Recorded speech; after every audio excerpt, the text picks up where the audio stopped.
It had been 2 months since my previous investigation of the abandoned Duck Pond Park. I stopped because I didn't really have any reason to continue. Well, that was before I found out that my aunt had some audio recordings of her deceased boyfriend's investigation of the place that he recorded before he died. Apparently, he did some investigating of his own after the 4 children were murdered.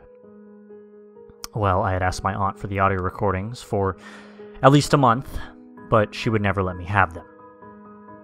Thirsty for knowledge on Disney's plots, however, I stole the tapes from her.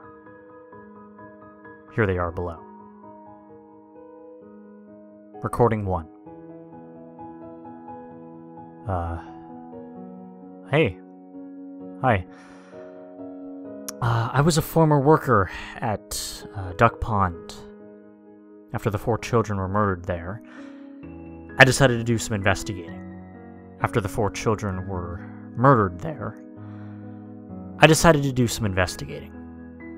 I'm gonna go check out the place tomorrow. Recording 2.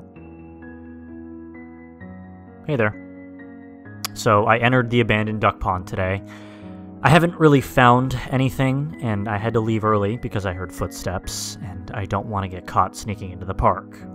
Tomorrow I'll do some actual investigating, and tell you a story from when I worked there. Recording 3. Hello. I haven't found anything else, so I'll just tell you guys a story from when I worked there. There was a big party at the park, and it was jam-packed. Once the party was halfway done, there was a big feast. It was the most unhealthy thing I had ever seen. There was literally no healthy food, only sugary junk food. And there was a lot of it there, obviously, and so a lot of young children were there. You could see how this would escalate quickly. There were children everywhere. These children also were the sloppiest eaters I have ever seen. One child, I remember, ran up to me, and he had icing all over his face, and chocolate, and other sugary foods covering his hands, and he grabbed my leg. He was twitching so fast and was so jittery that I literally lost balance and fell down. I mean, most children were like that too, but literally only 2 weren't. But one of the said 2 was just a little spazzy and hyper, and the other was still super hyped up. He just wasn't covered in sweets. Not one child was calm. The only reason I was telling this story is that when I got up after I lost my balance and fell, I looked to the side and saw a man in a Donald suit. His mask was covered in blood, I think. I rubbed my eyes and looked again, but he was gone. Recording 4. So, good news. I found a lead. Apparently someone named Jade Freskin has intel on some sort of secret area an eighth the size of the park underneath the park. It's referred to as SR142.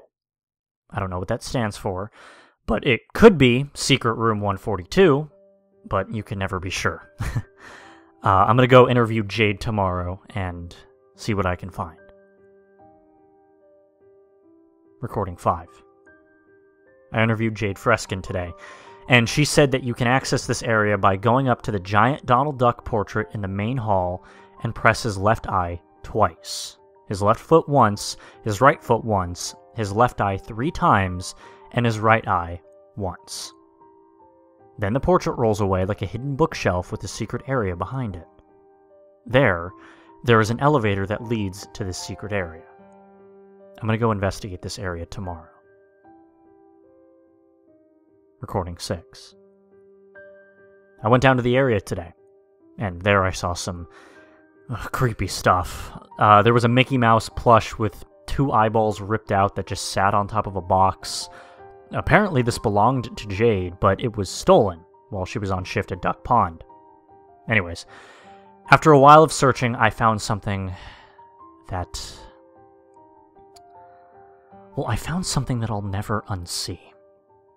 Remember the hyperactive kid who made me trip back in recording 3?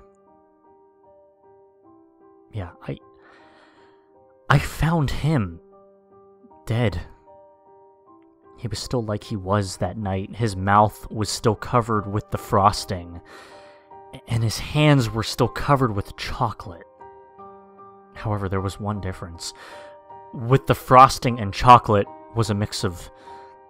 it was a mix of blood. Oh, it was sickening. I will continue researching tomorrow, because with what I saw there today, I really need to know. Recording 7.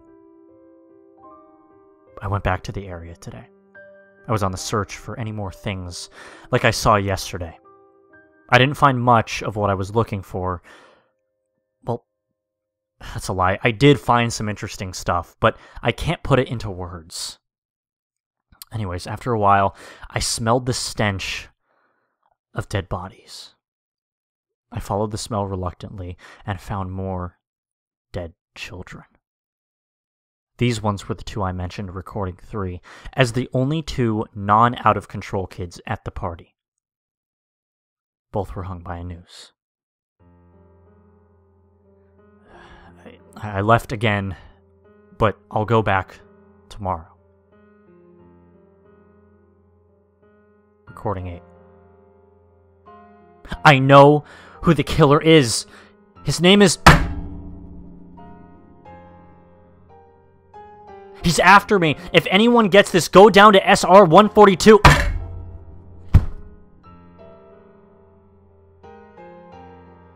This startled me, and I located and talked to Jane Freskin. She told me all about where I needed to go, and about some safe down there with a combination of 1293. It apparently, in her words, would help end the investigation on the creepy Duck Pond. After this, I immediately packed a backpack and snuck down to Duck Pond. I did the secret combination on the Donald Duck portrait and went down to SR142. It was creepy. Old abandoned toys, mascot outfits, and storage boxes remained. The place had an unbearable odor, and I nearly puked. There was random junk laying all around the place. I tripped on a metal pole, and when I got up, I saw a Donald Duck head staring at me. It didn't move, and then I realized it was just the remains of a costume without a body. Not going back, I continued my search. The smell suddenly got about 10 times worse, and I followed the scent to a little closed-off room. I opened it and saw something horrible. Dead bodies.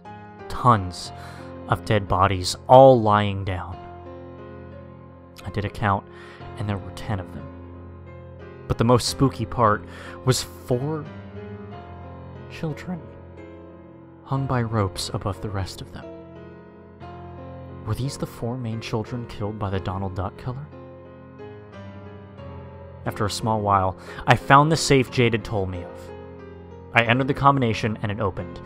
I found a newspaper saying how some park named Jack Sparrow's Super Sea was closed down by the police for alleged suspicious activity, possible drugging guests, unsafe equipment, and the Jack Sparrow animatronic of the park being tampered with and causing many, many problems.